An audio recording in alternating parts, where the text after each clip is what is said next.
Hello, everybody, and welcome to week 9 of Stat Chasing.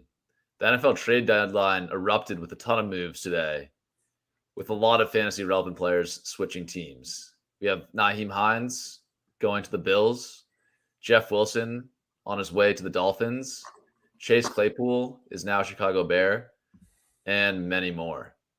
I'm here as always with my co-host, Connor O'Driscoll, also known as Drico, here to break down all of the trades to impact the rest of the fantasy season, as well as other important trends from week 8.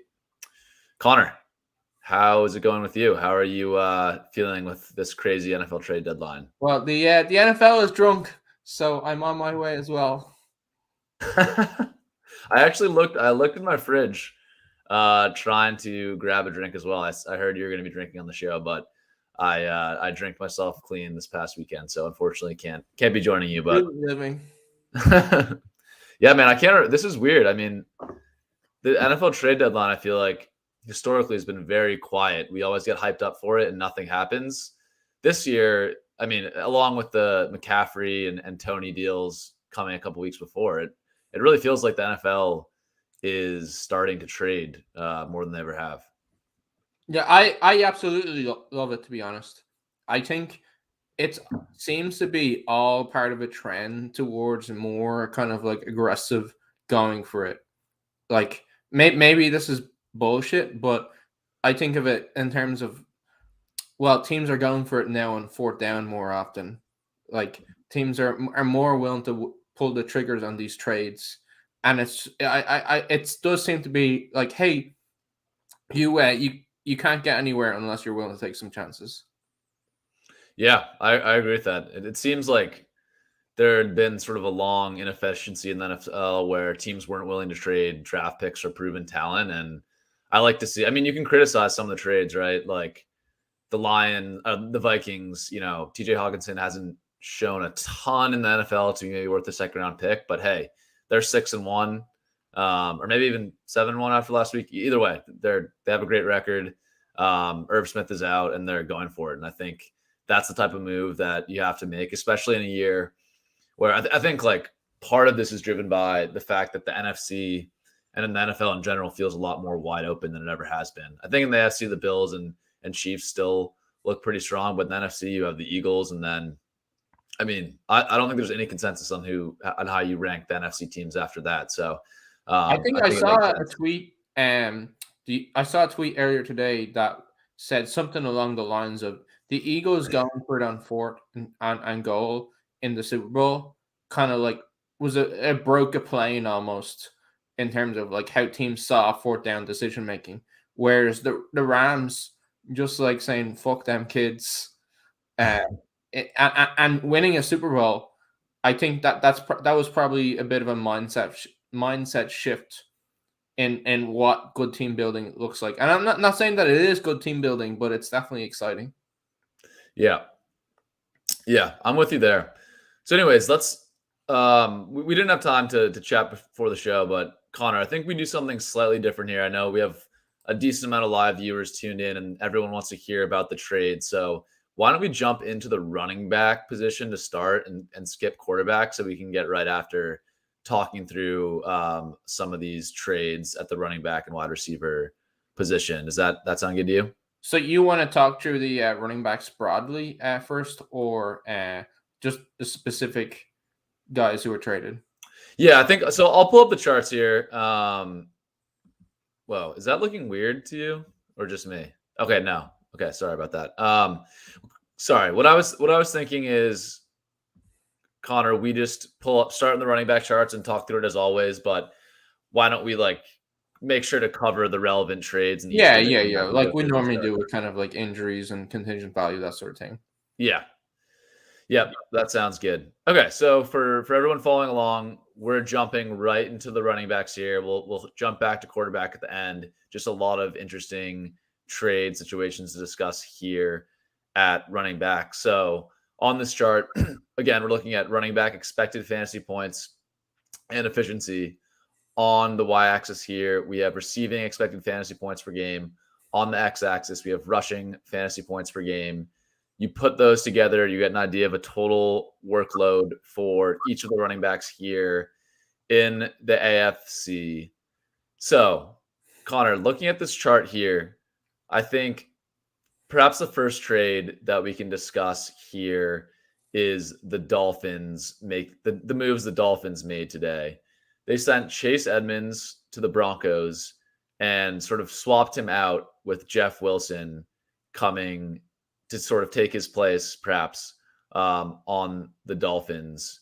We had seen in past weeks Raheem Mostert really consolidate the snap share and workload here in Miami. What do you think the overall effect on Raheem Mostert is of Jeff Wilson coming in and Chase Edmonds leaving? So it probably is a net negative for Mostert. And I would say that just because we already knew that Mostert just beat Chase Edmonds. Like, he was just better than him. And I think he kind of did that to Jeff Wilson. He's already done that to Jeff Wilson throughout his 49ers career. But it's the Chase Edmonds was probably the ideal backfield, like not committee, but committee mate. Whereas there's probably only room for it to be a worse situation for Mostert than Chase Edmonds. So I think that it probably you probably have a bit of more of a thunder and lightning situation. Yeah. But I do think that Mostert has been good enough that when he plays, good things happen for the Dolphins. So I think he does have that kind of security, and that, like, as long as he keeps playing that well, I'm not particularly worried about his like starting value. But he probably, and this is a total guess, he's probably not the workhorse after a game or two, maybe, to get Jeff Wilson acclimatized.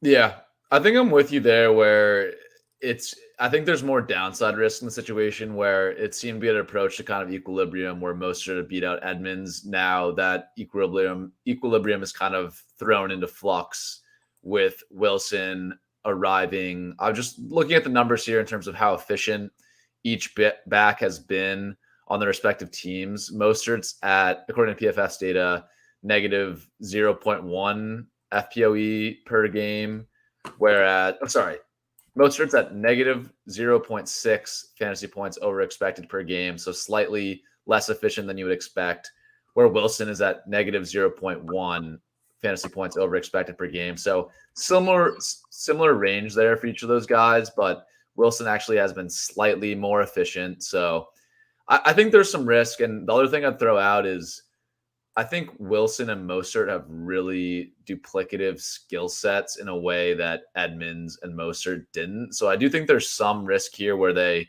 sort of view Wilson as a backup and complement to what Mostert does, and they view maybe Myles Gaskin as the backup to Edmonds, and it becomes a scenario where maybe there's a 3-man split with Gaskin involved. I don't think that's likely. I think it will probably remain a 2-man. But yeah, it's possible now with Edmonds gone that it becomes a 3-man split. So yeah. No, go ahead. So the only thing it does seem like the Dolphins did prefer to have it be a 2-back split, and the only reason the reason that Edmonds was getting phased out was just because he didn't play very well. So yeah.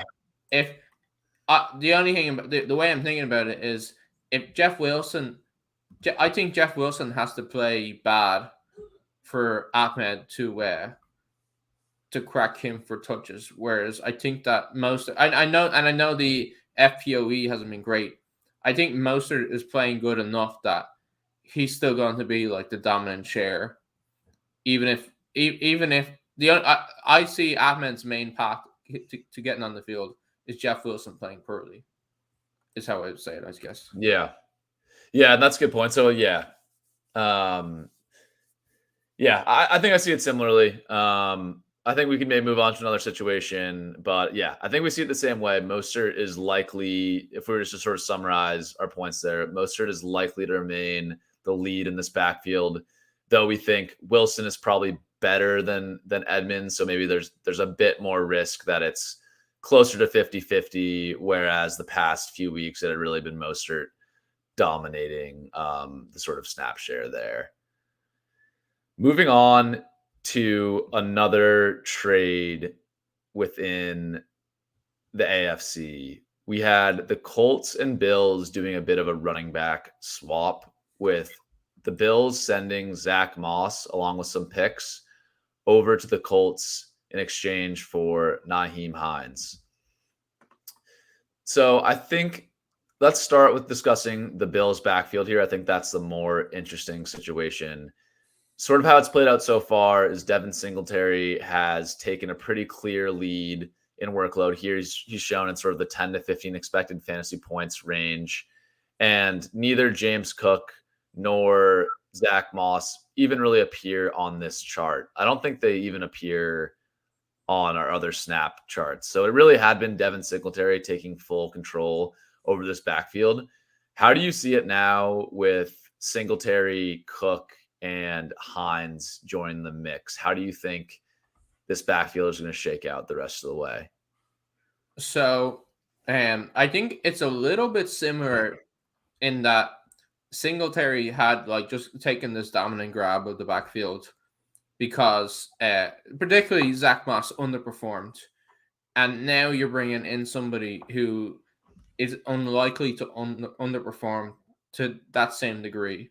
So you just have to. Zach Nyheim Hines is going to play more snaps, get more opportunities than Zach Moss was getting. Mm-hmm. I think that it's pretty clear that Hines was brought in to be the kind of receiving back, and that they've been looking for a receiving back to complement Singletary for quite a while and looking pretty hard. And so I think that I think that Hines is probably going to play that role. One thing that I had a look at, and I had a look at this for a couple of the running backs. So I just used the Rotoviz screener, which what's fun about the screener is that you can narrow down these expected point stats to stuff like third down. And so what I did was I actually narrowed down expected points to third and fourth or longer. And on third and fourth or longer, the Buffalo running backs had for 8 games. The last 8 games have had just 5 expected points, and so if it's the kind of clear passing down role that Hines is going to come in for, I don't think that's that valuable for Buffalo. Just because they're pretty efficient, so those kind of third and long, they don't get in those situations as often as other teams, and then they use their running backs in those situations way less than other teams just because they've got other good options. And so it really comes down to how much of the early down work can Hines take. And I'm sure he can take a little bit of it, but I do think that it's still going to be. I think he's definitely going to be kind of the 1A. Singletary still going to be the 1A, just probably not quite as valuable as he was in the last few weeks. Yeah, I agree. That's the most likely median outcome.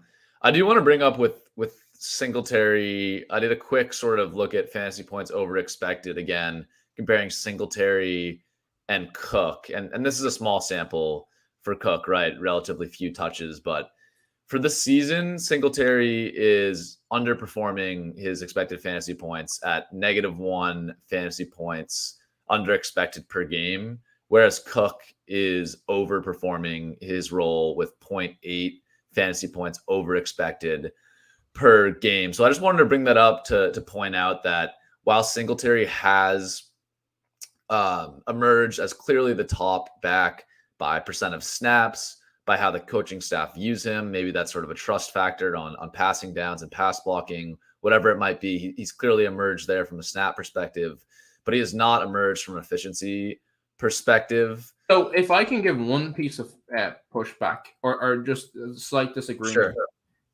So I always like to look at the expected points in terms of one thing that is nice about PFF. They give you the expected points for yardage and then the expected points from touchdowns.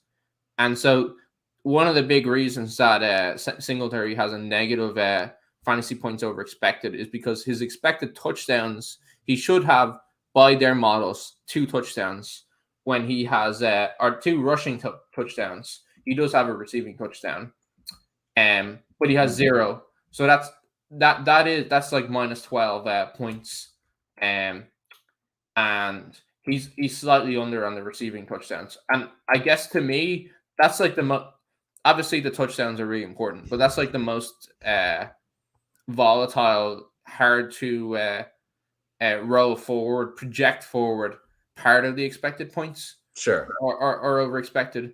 And so I guess if he's over his expected receiving yards by a decent amount. So he actually not decent. He has 323 rushing yards, whereas he should have expected 305 rushing yards.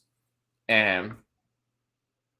So No, that's a different way to look at it. Yeah, that's fair pushback. And I guess the other point, so yeah, I see that. A large part of his under expectation is due to touchdowns. I also do think, though, that we have a lot of data that's supporting the fact that Devin Singletary is just not, he's kind of a nothing in the passing game. He showed that last year. I think he was one of the worst wide receiver or running backs in terms of yards per route run. Again, this year, 0.98 yards per route run for Singletary versus 2.79 for Cook. So again, small sample. Right. I don't think Cook would maintain that on a larger role, but I do think there is something here where the Bills want to upgrade their passing down back. It's weird that they didn't just do that by giving James Cook a bigger role, because it seems like he's shown enough now on his snaps to deserve that. But I do think there's some risk to your point, where you started things off, where Hines will get more snaps than Zach Moss did. I think that is the risk here for Singletary, where if this becomes a 3-man committee instead of just a 2-man, I think Singletary could sort of lose his weekly viability. I think the median outcome, again, is that he maintains the lead here. We've seen that last year. We've seen it thus far this year. But I think that snap share, again, if we go forward to this slide, he's had a top 5 role in terms of percent of routes and rush attempts of any running back in the league. I have a really hard time believing that will hold going forward. I'd see him more on like the far right-hand side of this chart versus the far left-hand side going forward. So I do think he takes a decent hit just by not being on the field as much. I mean, they've replaced Zach Moss, so it probably does look closer to how the split was earlier I know we're still early season, but in weeks, let's say 1 through 3, than it has 4 through 8. Yeah. And I think Stephanie had an interesting question in the chat. Will Hines be used in the slot too, you think? I'm always skeptical of the running back being used in the slot. I'll kind of believe it when I see it, but that's something I'm going to closely watch next week. Does Hines get some slot snaps at the expense of Isaiah McKenzie? I think McKenzie has sort of had some bad plays, just fumbles, drops, that sort of thing the past couple weeks. So maybe there's a chance that Hines gets involved there in the slot. But again, with these running backs being used as a wide receiver, I want to see it before I really buy into that. Are you on the same page there? Or do you think? Yeah. Yeah. It's one of those things that's always easy to like envision, and have an idea in your head of like them using this dynamic playmaker in that way, but teams just seem hesitant to give their running backs significant receiving snaps. Yeah, it's very rare that we see that sort of narrative work out. Who knows with Buffalo? We'll definitely track that going forward. I think the final thing, I guess, we're going to hit on AFC running backs here. I do think this situation has gone a bit under the radar compared to the other teams. The Colts. Let's talk about the Colts. So they lose Nyheim Hines. I also think Jonathan Taylor suffered a bit of a setback in the game with his ankle injury. It's not clear if that's going to keep him out. I think he taped it up and continued playing. But we saw that with Zeke 2 weeks ago, right, where he suffered an in-game injury. He finished the game and then was out the next week because of that in-game injury, right? So sometimes the adrenaline for these guys, and they return to the game, and then they can still be out. So we'll see on Taylor. But I'm interested in the running back 2 situation now in Indianapolis, with Taylor potentially injured or limited going forward. We have Zach Moss coming in. We have Deion Jackson, who flashed pretty big receiving upside in his one game as a spot starter. I think we still have Phillip Lindsay in the mix as well. Are there any of these Colts running backs that you're interested in going forward as the RB2 in Indianapolis? I think it probably is Deion Jackson, right? Where they've traded away in Hines. They've traded for Zach Moss, but if I'm being honest, I will find it whatever way I can use and leverage the fade Zach Moss. I'm gonna push that button every time.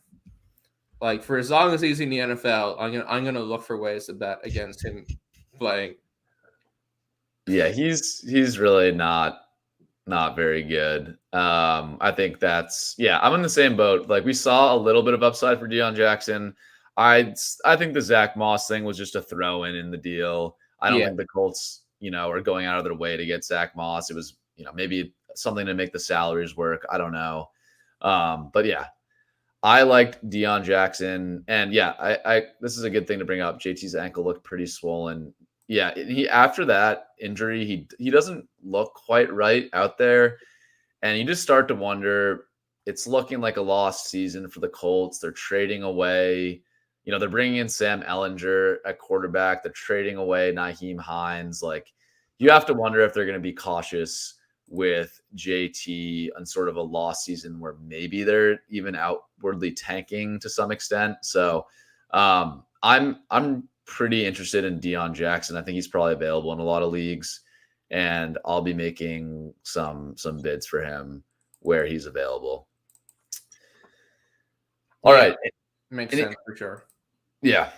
Okay, that was hitting on all the trades in the AFC. I don't think we covered the one we didn't cover. Was we did not cover Chase Edmonds. Good point. Chase Edmonds to the Broncos. Yep. I had some thoughts on it. So the Broncos coaching staff, they've said that Latavius Murray and Melvin Gordon are going to be the 1A, 1B early down starters, and they brought in Chase Edmonds to be the third down back. And so, actually, this is the first reason that I had my look at which teams use our running backs on third and fourth or longer. And so the Broncos are actually ninth in the percentage of expected points going to running backs on third and fourth or longer. And they've actually generated among the highest amount of points for backs, or sorry, expected points for backs in that situation. But the problem is that is still amounting to only 3 expected points per game. And so to be fantasy viable in that role, you either need to be able to be really good, really efficient, or you also need to be able to crack the earlier down work. And I think that given what we've just seen from Chase Edmonds, neither of those things look too likely. So I think for me, I'm not too interested, especially given the that it's the Broncos and the offense has not been good, and you have the two other running backs too. Yeah, I agree. It's not a situation that jumps out to me as interesting.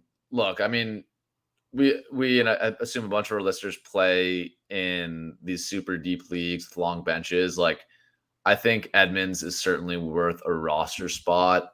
If he got dropped by somebody, I don't think he's the worst end of your bench flyer, just because I think Gordon has been really bad. I know people have talked about how bad Edmonds has been, but Gordon's had major fumbling issues. We've seen the team just outright bench him for off the street Latavius Murray. He's at almost -2 fantasy points under expected per game so far this year. Like, I don't think we're that far away from him being a healthy scratch. And maybe I think what Edmonds' biggest strength was, at least in Arizona, seemed to be his pass catching ability. And maybe that part of his game, which is completely muted by the fact that the Dolphins don't really use running backs in their passing game and they have Tyreek Hill and Jalen Waddle. So maybe Edmonds can do some of the receiving stuff we saw out of Javonte earlier this year. But again, I'm just sort of trying to make a case for him. I guess if you were to force me to say you can pick one Denver Broncos running back to stash on your bench right now, I think I would pick Edmonds just because it's the highest upside play, but the floor is really low. Like, you're not starting him. Overall, I'm like not that excited. Yeah, makes sense. And I do think it's worth pointing out as well that Miami, they do really have this low total pie expected points for running backs, or at least so far this year, whereas Denver have been a good bit higher than that. So in terms of like expected, it's probably a better expected points environment than Miami, and probably I guess what you call it, worse competition or better competition for if you want to bet against them. And I guess it is still one where I'm pretty wary of, but maybe on a deeper bench, he does deserve to be rostered.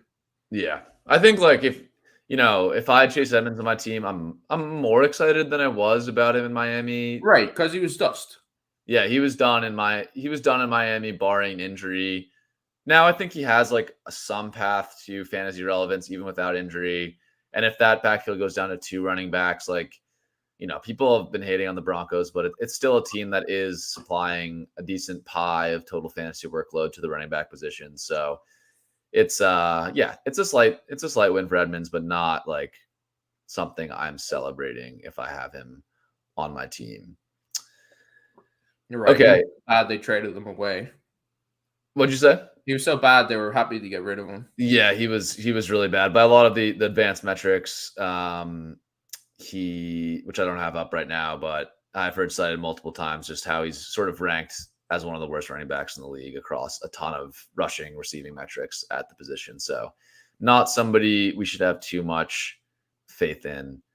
The other running back in the AFC I wanted to hit on before we go on to the NFC was Ramondre. I think it's notable now that we've had 2 weeks of Damian Harris being active, and Ramondre has remained in sort of this near workhorse role. Again, he outsnapped Damian Harris quite significantly in week 8. He had 49 snaps to Harris's 31, 25 routes to Harris's 17, so on and so forth. 7 targets, first 2 for Harris, 16 carries, first 11 for Harris. So yes, Harris is getting more workload than the Pierre Strong, Kevin Harris guys were getting. but it's really exciting to see Ramondre hang on to this 1A role with the passing down work in this offense. So wanted to bring that up. Any thoughts on Ramondre or any other guys you wanted to talk about here? Not really. Definitely agree. Exciting to see Ramondre get this stronger workload. I will say I'm a little bit surprised that he's dusting Damien Harris this hard, given that Damien Harris has just been a good NFL player. So there is a part of me that wonders if there is some kind of niggling injury for Damien Harris, and as the season goes on, it goes back to a 50-50 split. But having said that, I've definitely got a ton of Ramondre and been super excited to see how well he's been playing. Agreed. All right, let's move on then to the NFC version of this chart. And again, let me quickly check my notes. Are there any running backs in the NFC? I guess the 49ers situation we can talk about because Jeff Wilson departed. Oh yeah, I saw a tweet there that you should pick up CMC and start him with confidence in every league. Yeah, for all those leagues where people dropped, I dropped Christian McCaffrey in my leagues after he only got 10 carries in his first week with San Francisco. I thought he was droppable, so you should pick him back up in those type of leagues. Your right. 4 We're at least a $5 fab bid. Yeah, in your 4-team leagues, he's definitely worth the pickup. No, but I do think that, like, again, this show is kind of catered towards deeper leagues. I think we should talk about the San Francisco running back 2 situation because we know San Francisco, they look like a pretty good team. That's an offense that were McCaffrey to go down, you would definitely want a piece of that backfield. Do you have thoughts? There's sort of a bunch of guys to talk about here. Eli Mitchell is maybe back at some point. TDP, I think, has either been healthy scratched or not really playing much. I don't know who else is still there. They signed a bunch of guys to the practice squad. Do you have thoughts on how to play the SF running back 2 situation on the waiver wire this week? I mean, I guess if somebody drops Elijah Mitchell, definitely worth rostering. Outside of that, it's a tricky one because CMC for Carolina for so many years, when he's healthy, is just he's so good that he accounts for this massive share of the ring back work. And like if he's on your team, you want to use him on the goal line. You want him using him as a receiving back, and it's kind of hard to see a lot of value left over, and so then you're left with pure contingency plays. And the problem for me, at least with a contingency play in this situation is, okay, well, first you have to be right that Christian McCaffrey goes down, and then you have to be right about which player to use. And in my mind, with the kind of caliber of some of these guys, not being, I get the pedigree isn't that high, and so this would be a backfield where I would expect if CMC goes down, with the exception of Elijah Mitchell, then Elijah Mitchell probably does become the clear starter. But yeah, outside of that, like even if the Red Sea opens up for TDP, it does feel like to me that they're just bringing in this clown car of like practice squad running backs, and it's going to be a 3-4-man committee. I know there's no such thing as a 4-man committee, but it's still hard for me to see, even in that situation, of there being enough. Yeah, I agree. I think maybe $1 to $10 bids on TDP is fine this week. If Elijah Mitchell was dropped in your league, I think he is a priority ad. I just saw this report. I haven't looked into it a ton, but apparently, according to CBS, he is aiming to play in week 10. So that's only a few more weeks. I guess one more week without Mitchell. So that's interesting to me. I think I would be, in the 100-ish range out of 1,000 budget for Eli Mitchell, just because I think there could be some standalone value if you're really desperate. Like, he's not someone you want to start, but I think they could, just looking at the snaps from this week, they did have, I think, 20% of the snaps. They had two running backs on the field, if I'm doing the math correctly, out of a total of 53 snaps. McCaffrey got 43. Jeff Wilson got 19. So that's a decent overlap of both those guys in the same field. Anyways, we're getting really into the weeds here, but I think Mitchell, mostly because of the contingent upside. I agree with most of your point that it's basically a contingent upside play. I think he's sort of a priority add off the waiver wire just because of how they've used him in the past. I think he's talented. And I think this is a good point by historical anomalies that it makes sense that if they traded Wilson, they think Mitchell is close. I kind of agree with that logic, that I think the 49ers value the running back depth, and they probably wouldn't have shipped off Wilson if they thought Mitchell was still months from returning.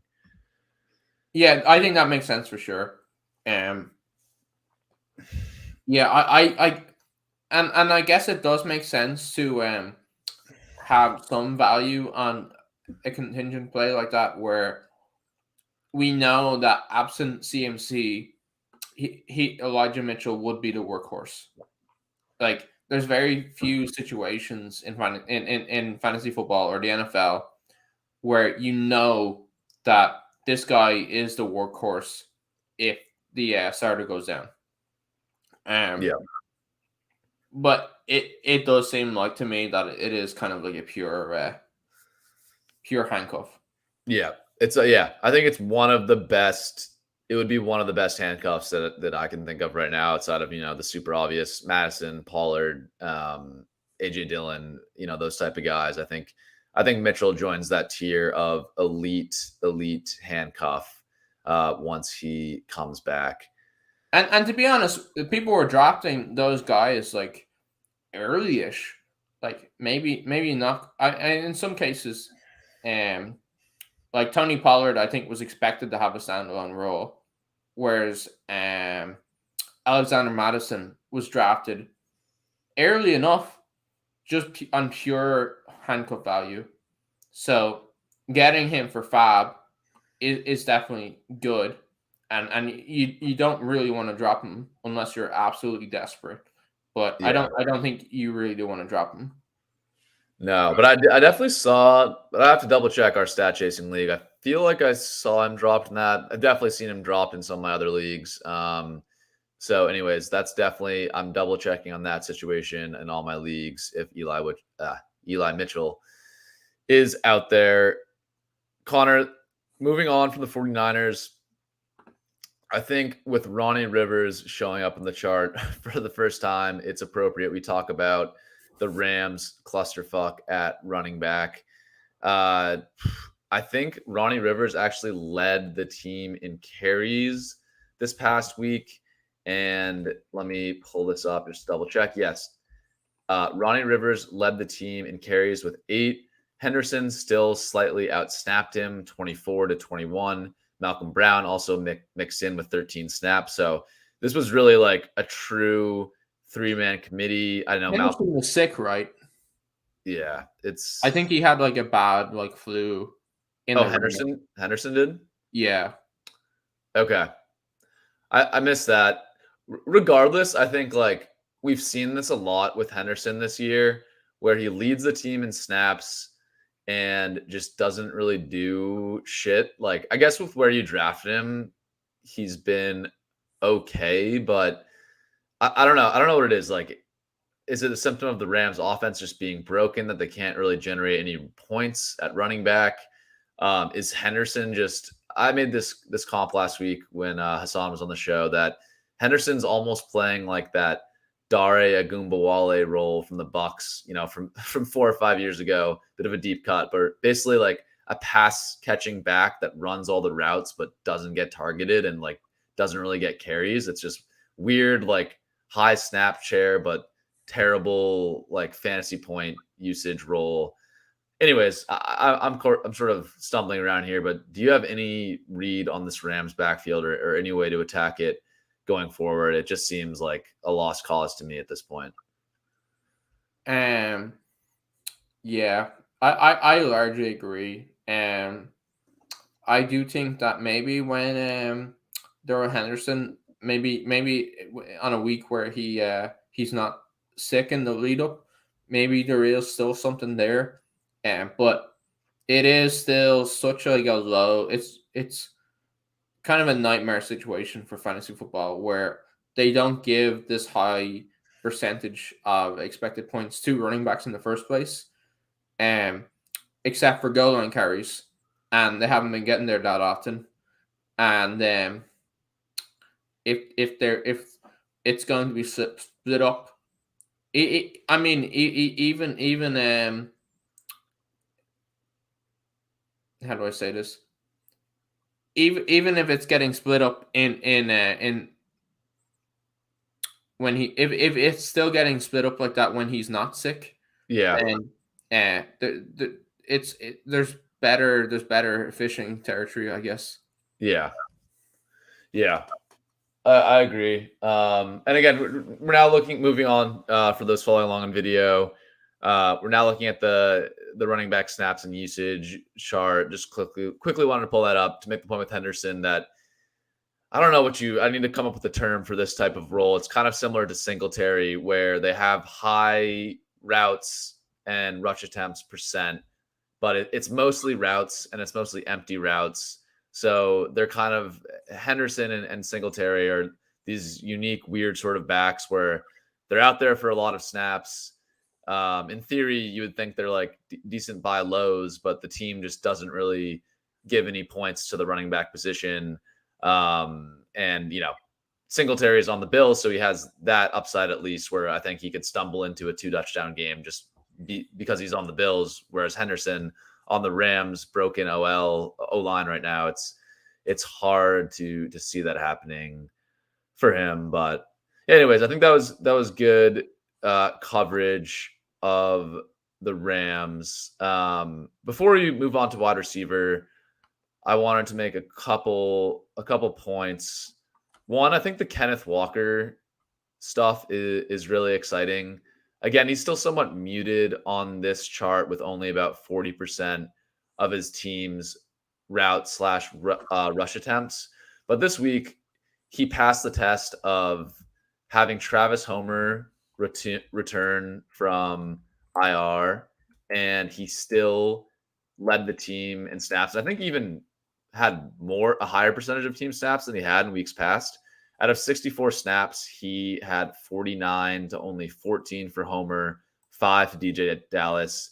He doubled up Travis Homer in routes run, doubled him up in targets, just 2-1, and obviously led the team in carries. So this Kenneth Walker role, I think is actually better than I even expected because he's sort of icing these passing down specialists more and more. And yeah, I'll kick a question to you. Do you think he is a top 10 running back for the rest of season in fantasy? Do I think he's a top 10? Yeah. Yeah, for sure. Top 5? Top 5. Let me see. I think he could be. Yeah. But I think he's ordering on that. Yeah. Like, I think in terms of like, if I think about running backs who could end up scoring a lot of touchdowns and having massive plays to get them there, like he's definitely up there. But yeah, top 5 might be a little bit. That's a bit tougher to be confident in. Yeah, I think it's top 5 is maybe a little aggressive just because there's guys just with much higher, projectable receiving workloads than him. But yeah, he's kind of like in a Nick Chubb plus role. And he's kind of like doing the Nick Chubb thing where he just, his efficiency almost seems projectable. I know it's tough to say that of a guy who's played 7 career games or whatever in Kenneth Walker, but he's kind of almost entering that territory for me where I think the over performance is somewhat projectable. So I think like maybe in the running back, like 8 to 12 range is sort of how I would probably project him for rest of season. But I think he has top 5 upside if some things for sure break his way. And I think it's been pretty positive for him, because when Penny went down, we called him dollar store Nick Chubb, and now we're calling him, I don't know, like Target at Nick Chubb. Where do the rich people shop? Yeah, I don't know. Department store Nick Chubb? Department store Nick Chubb, Whole Foods Nick Chubb, or that's a good one. Yeah, no, I agree that at least, and again, like, to be clear, I'm not calling him a better talent than Nick Chubb. I think it's tough to say that with confidence, but I'm saying that the role that he has right now is pretty clearly better than Chubb. Yeah, wild that Chubb is not even on this page. Yeah, that's something I pointed out in past weeks where Chubb's role is just, it's unique, right? In that he only has like 30% of his team's 30% routes and rush attempts as a percentage of his team plays. But when he's on the field, he's getting the ball like probably every time he's out there or close to it. So it's slightly misleading. But I think this is the first week where he's not on the front page, right? He wasn't last week either. Oh, the okay. week he missed. But yeah, it's also because his role is, I think so. I'm now showing this at just weeks 5 through 8. I think he had a couple weeks to start the year where his role was a bit stronger because they were in positive game scripts. So anyways, any other running back points you wanted to hit on, Connor? I think we can move on to wide receiver if not. I think it's interesting looking at this stat where James Conner is falling in, where he's been mostly a route only player, and the rush attempts is super low. That's probably because of the game script and stuff like that, but still interesting.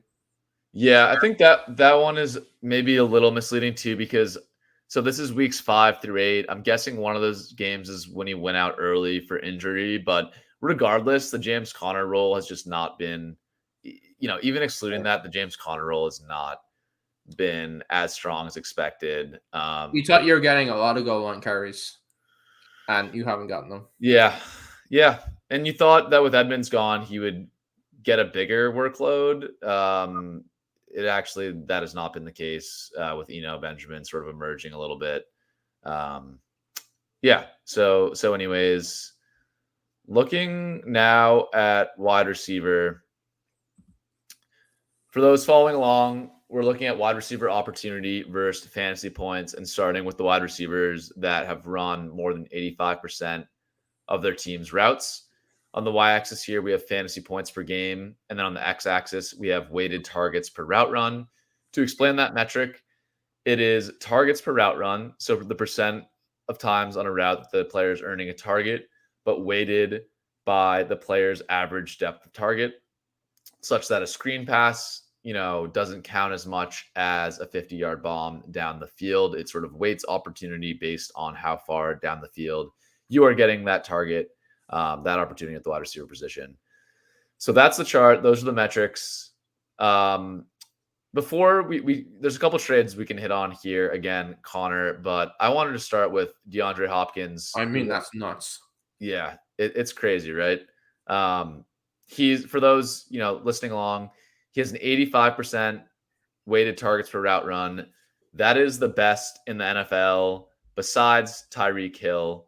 He is nearly breaking this chart at that extreme opportunity. So, yeah, I was skeptical of D-Hop a little bit coming into the year. But he clearly, I don't know, he's clearly performing better than he was last year, and he's clearly outperforming what Marquise Brown was doing in that offense. I'm embarrassed to say this, but the first game I saw him play back, he looked, and this is embarrassing to say almost. He looked angry, and that he was trying so hard to make up for lost time. Like, and then you saw the stuff on Twitter where he said something like, "Oh yeah, I'm only 30. I'm 30 years old. I'm past my prime. I'm practically done." And he obviously watched too much ship chasing over the summer, and he just got. I don't know what it is, but he just looked like he was trying to make every play that he could, and definitely. And this is embarrassing. Is like one of the most motivated players I've seen, and it's definitely coming across in the performance. Yeah.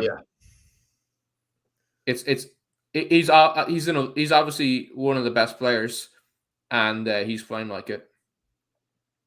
Yeah, I agree. And I was going through the exercise today of, thinking through how many wide receivers, if I was to draft fantasy today, how many wide receivers would I pick ahead of Hopkins? Let's pretend Kupp is healthy. I'm not going to throw the injury into there. I would take Kupp over him. I would take Jefferson over him.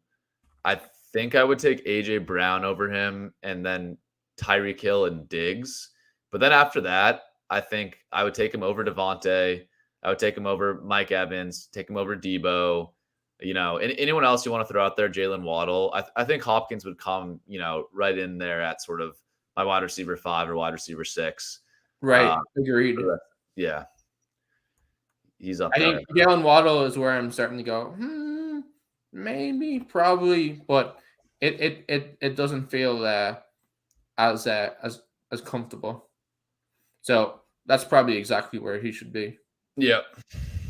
Yeah. It's really been, a perfect start for DeAndre Hopkins in his return. Let's move on now to Are we just going to move on past our cover boy? Are you not going to give me my 20 minutes to talk about? All right. Take it away with Rondale Moore, who I'll let it be said that he does show up here in the cardio specialist tab, but go off on Rondale. So obviously he's completely dusted. AJ Brown, actually not AJ Brown, not AJ Brown. Robbie Anderson. Who's the older guy? AJ Green. AJ Green, yeah. He's purely dusted him in snap share. He's averaging about 6.5 targets a game, which I guess maybe you do want to see a bit higher. But he's been playing well with it. He obviously had the big game last week. I think that one thing that's maybe a little bit disappointing is that so last week he had the big week, but his average at the target was just 1.5. But he did turn those 1.5. And he had just 11 air yards, but then he gave 92. He had 92 total yards, so 85 yards off the catch. So I guess obviously, strong performance for him. Getting the high routes, getting the targets. Not really going to crack maybe top 20 receivers on the season, and I hope that's wrong. But definitely very, I would consider a very startable receiver. Yeah, I agree. And yeah, he's clear. I think there was some concern that he would, I think Greg Dortch was involved, AJ Green, they brought Robbie Anderson in. I think there was some concern that Rondale wouldn't hold on to this massive role, but he's running all the routes on this offense. I think this team runs very high percentage of 3 wide receiver sets. So Rondale is going to be out there all the time. And I think with DeAndre Hopkins out there instead of Marquise Brown, it sort of allows Rondale to do stuff that he's more comfortable with, the shorter ADOT targets, with DeAndre Hopkins taking a ton of attention downfield from the team's best cornerback. So I like Rondale going forward again. I think it's a little bit of the, I don't know, Wandale Robinson, Curtis Samuel type effect where the low ADOT targets are going to limit his upside, but that doesn't mean he can't be a good PPR starter. He's just probably never going to emerge into this elite wide receiver 1, wide receiver 2 territory, Or if he does, he has to be a truly exceptional elite player. Yep, I agree. So the one wide receiver trade to break down here was Chase Claypool going to the Bears. Let's start on the Bears side of things with Chase Claypool coming into the mix. It's tough because I want to ask, how does it impact Darnell Mooney's fantasy season? But people aren't even starting Mooney anyways. Like, I don't know. Do you think, maybe the more interesting question is, do you think Claypool has any life as a fantasy asset on the Bears? He's probably going to a situation where the team is gonna pass a ton less, but he also has less competition for targets. So yeah, do you have any hope for Claypool in Chicago, or how are you approaching the situation? I think it's probably a lot better for the other Chicago Bears than it is for Claypool. Because like the biggest issue with the Bears is they have this, they're last in pass rate over expected. Like it's extremely low. I think it's like minus 17%. Where like they should be one among the highest in the league in pass rate, but they're actually like last in pass rate. Which that's kind of hard to do. And it's hard to it's hard for a receiver to really produce in that environment. I mean, if I think about it, the fact that the other receiving options are so bad. I mean, they're so bad. It's like, what's his name? Economist St. Brown. Yeah. I know I said that wrong. I think N'Keal Harry actually ran as the wide receiver 2 last week, I think, or he was up there. It's right. gross in Chicago.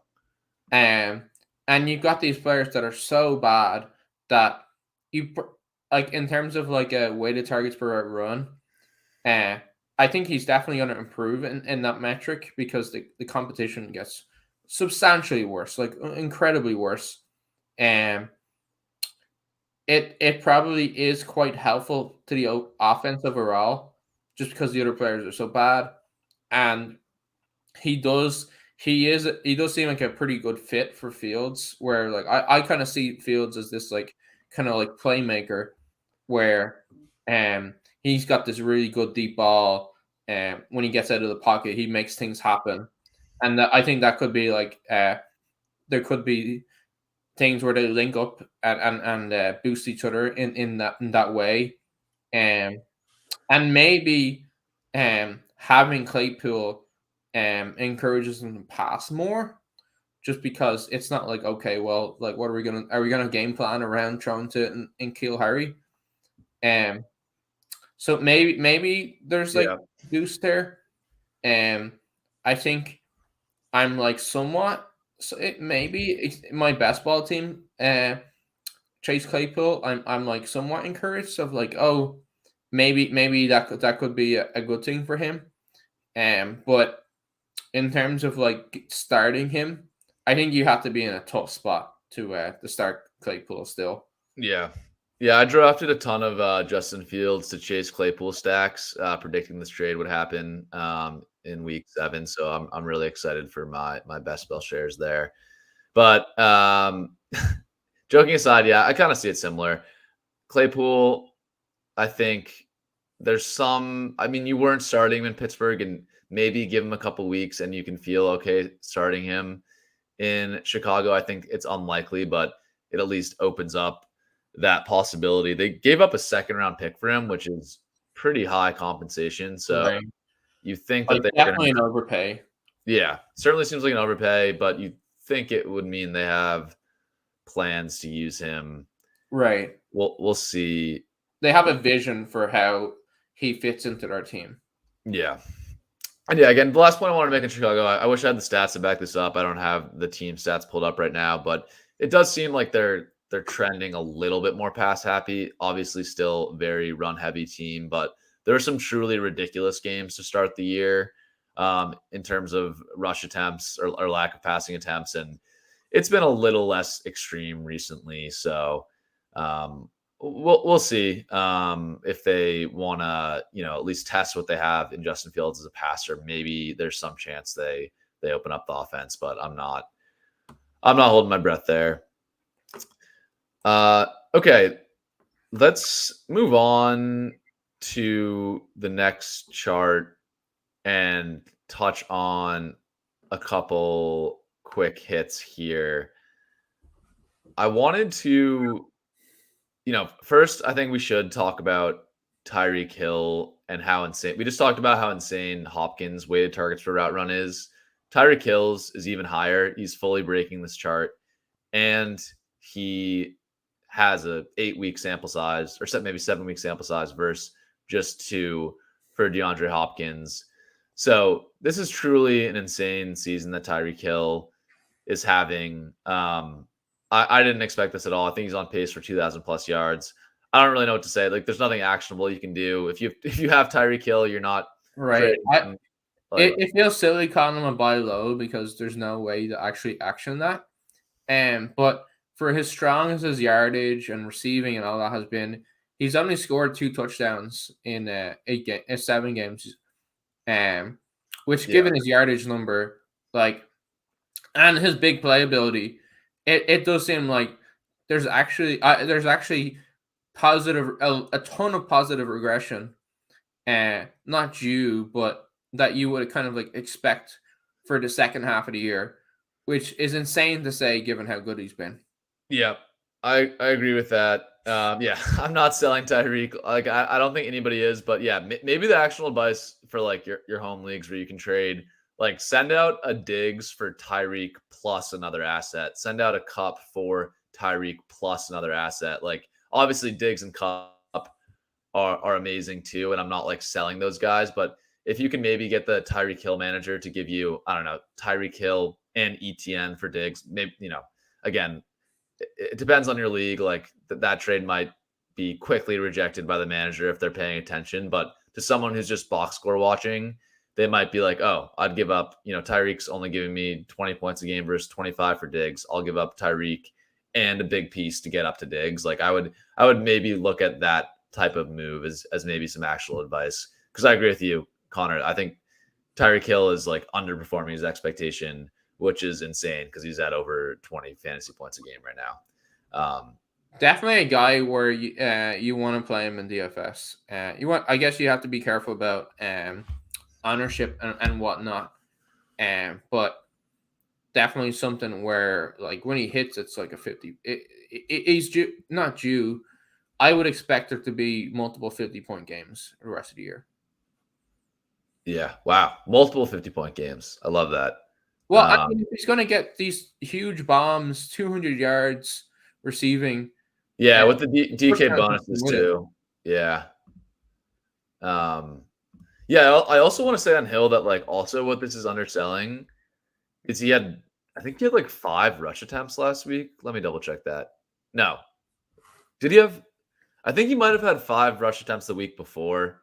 And he had 1 this week. So sorry, maybe I just made that up in my head, but I do think he has gotten some backfield snaps, especially just tangentially. I've seen it in the red zone where they're scheming him up with these routes out of the backfield. So anyways, I mean, it's just crazy usage for Tyreek. Let's keep going through this. I want to make sure we have time to hit on the tight ends before our hard out. Yeah, gotta hit the backup tight ends. This last wide receiver chart here. So this is the rotational guys. He did have a rush attempt last week, by the way. He had a rush attempt last week? Yeah. Okay, I must have dreamed the 5 Tyreek Hill carries up in my head somewhere. I don't know. Yeah, anyways. Last wide receiver chart. Man, this is in that to talk about, but I did want to say that like the Wandale stuff was a little disappointing. Now I'm not giving up on him by any means because it's a weak wide receiver room, certainly in New York, but he ran, I believe, like a full slate of routes last week and only got 3 targets. So sometimes I get concerned about these guys who have limited targets limited snaps, and they get these huge target rates, and then when they get a full-time role, it doesn't last. So I'm a little bit worried about that with Wandale, but I'm still holding him. I just think, again, like to the Rondale Moore discussion, it's sort of a low ADOT, like more scheme touches role. I don't think there's like crazy league winning upside with him. I think it's more like startable PPR type stuff with him. But we'll see.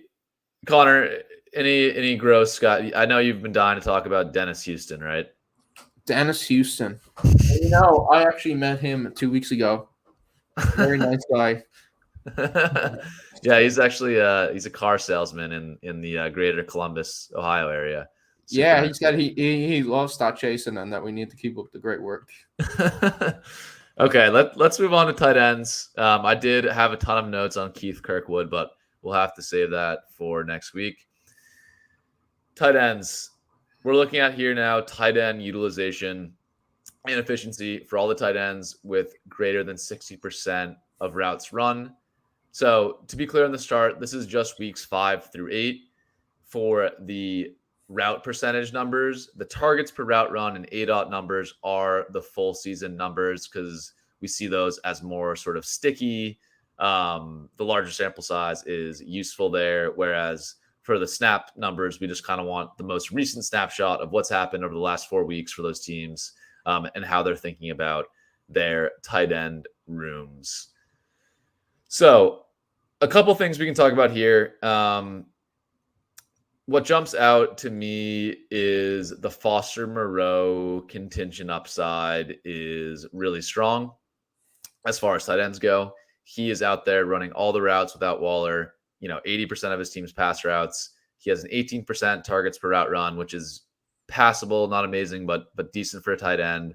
Super low ADOT, but again, in the leagues we play where tight end is really dry in the waiver wire, I think Foster Moreau is a good add this week in hopes that you get one more start without Waller. Yeah, Connor, anything else you wanted to talk through here at tight end? I know we'll get to the Hawkinson trade at some point, but anything else outside of that you wanted to talk about? So I know in general we want to kind of like more call out and positive plays that like people can go after, and rather than like rag on players. But one thing that does strike me here is this really high route share for Dawson Knox, and then one of the lowest target per route run on this chart. I think only Cole Kmet is lower at 11.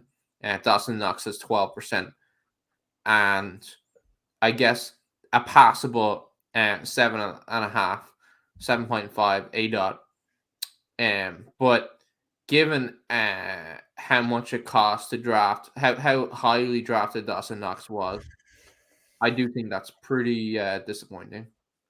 Yep, I agree there. On the more positive side, at maybe actionable side for the casual leagues out there, Greg Dulcich's role looks amazing to me. He's running again a ton of routes. He's in the Travis Kelce range for routes run, which is a good sign. 18% targets per route run, which is solid. But then the ADOT is what's really exciting to me.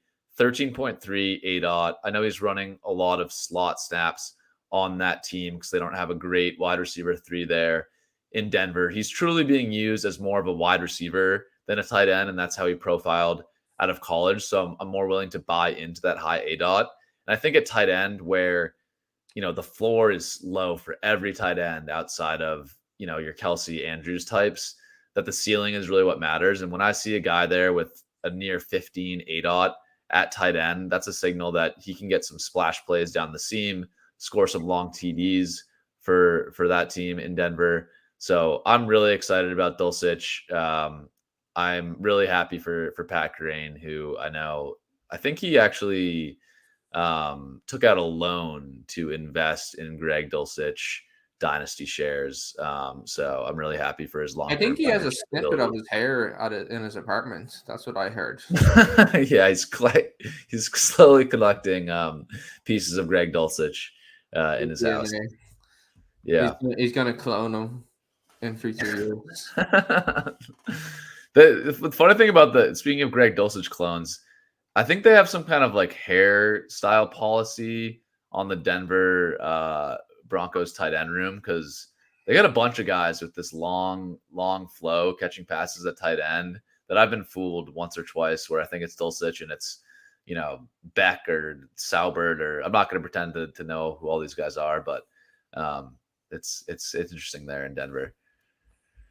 The wavy hair group. Yeah. Yeah. Okay. Tight end. Let's move on then to. Oh no, we got to talk about TJ Hockenson. We do have to talk about TJ Hockenson. I think that's kind of emblematic of this whole trade, that we were so excited to talk about the other trades, but this Hockenson to the Vikings thing is it's so boring to me. I don't know why. It's nothing. It's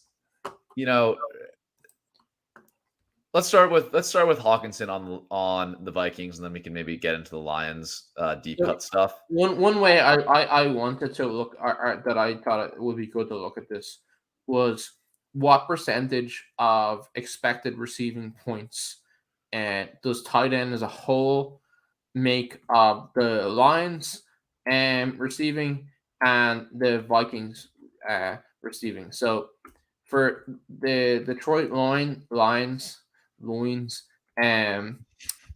the expected receiving share for tight ends as a whole is 23%. And then for the Vikings, it's 21%.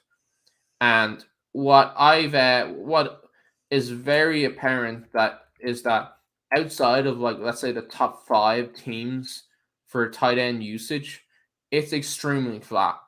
These teams are very similar. These middle of the pack to like even lower end teams are very similar in the percentage usage for their tight ends.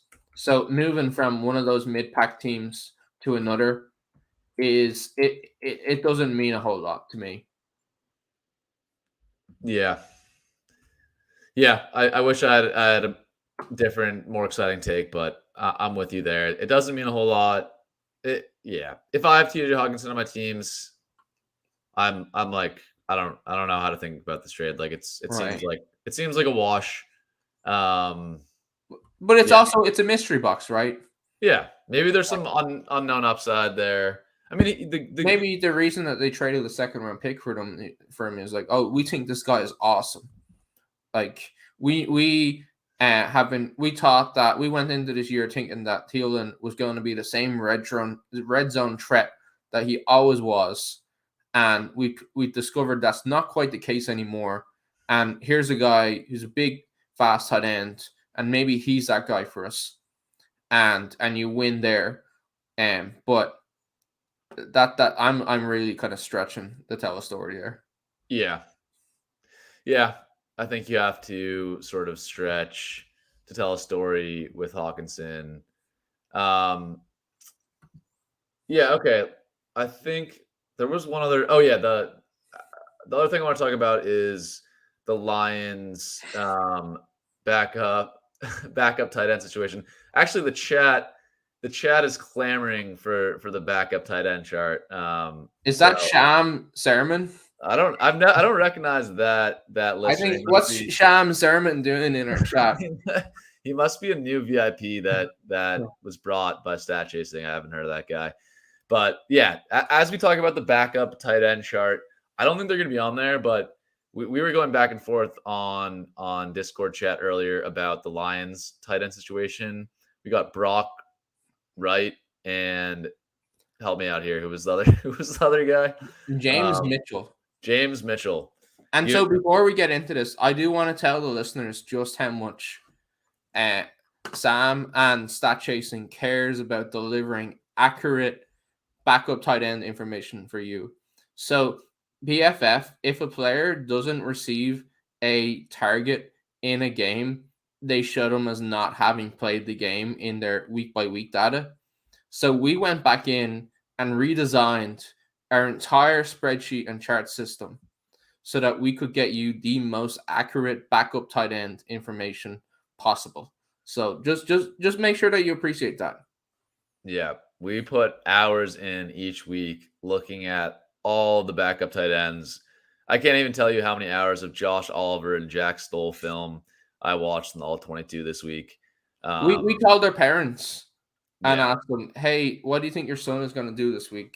Character interviews. We want to know about these guys as people, not just as objects in our spreadsheets and on the football field. So yeah, that's just a little behind the scenes stat chasing backup tight end process.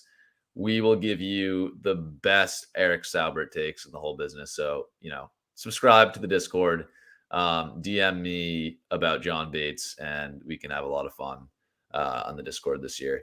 Anyways, getting to some real advice for the backup tight ends. Harrison Bryant, historical anomalies brings up. Harrison Bryant has been canceled.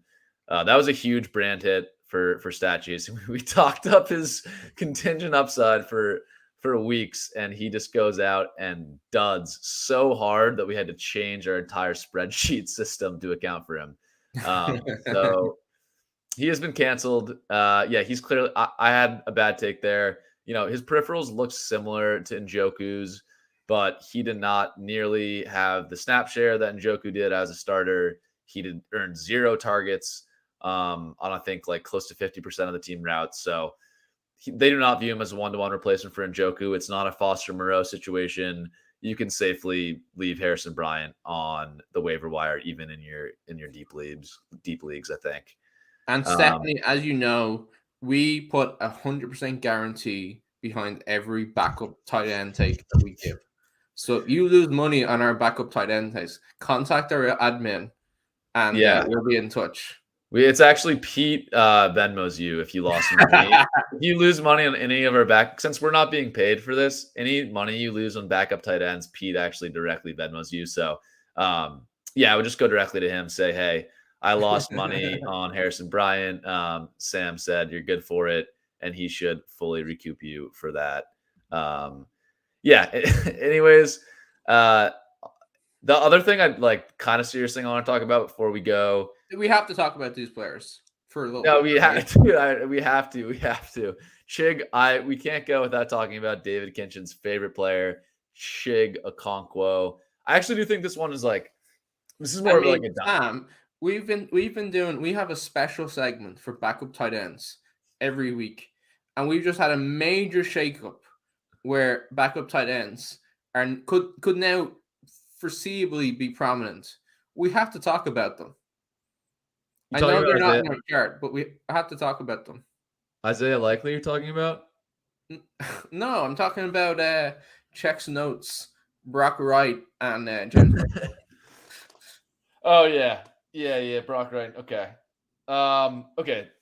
I think the take is quickly, because we're kind of guessing. I think add James Mitchell speculatively for like a $1 to $15 and don't touch Brock Wright, probably. So there is stats available on James Mitchell. So in his junior year at Virginia Tech, he actually did have a 32% dominator rating, and mostly because of the touchdowns. He had just a 24% receiving market share. And then early in his senior year, he tore his ACL, and he was unable to perform like the 40-yard dash at the combine because of that. But he did get taken in the 5th round this year, and he is also a 2-time first-team All-Conference basketball player. Oh wow! So he's like the next Jimmy Graham, basically. Yeah, more or less. Yeah. And so, I mean, he is a rookie coming off an ACL share. But it's interesting. It's a little bit interesting in your kind of like tight end premium leagues. Yeah. If you're desperate at tight end, he's worth a couple bucks, I think. That's interesting. I knew nothing about his profile.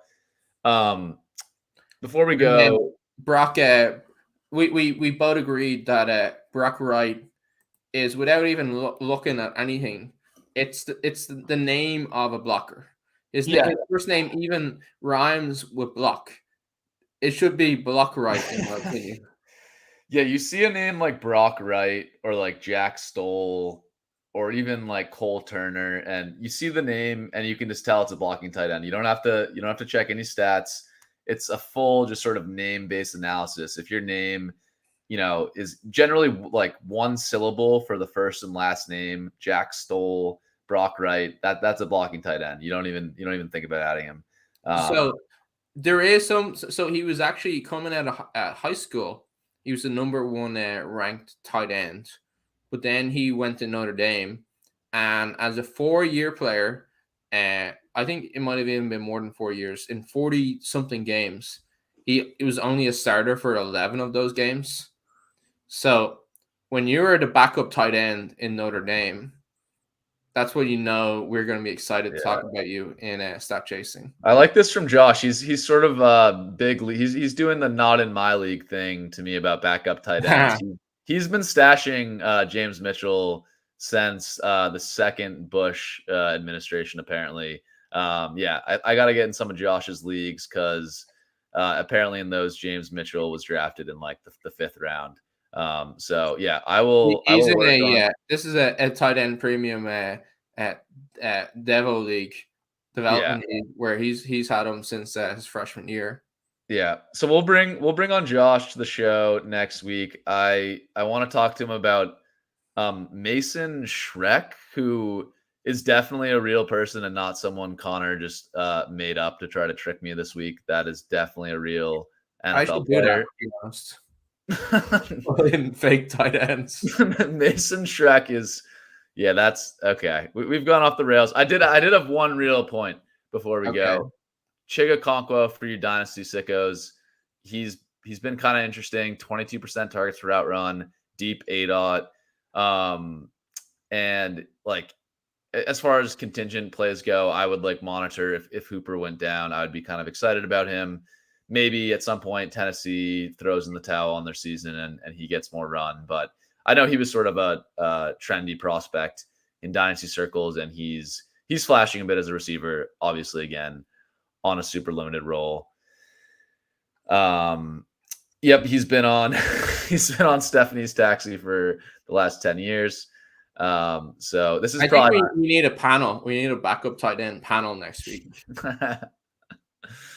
Yeah, we need to make it happen. I mean, our viewership is clearly just skyrocketing once we start talking about the backup tight ends. Our engagements have been out of control.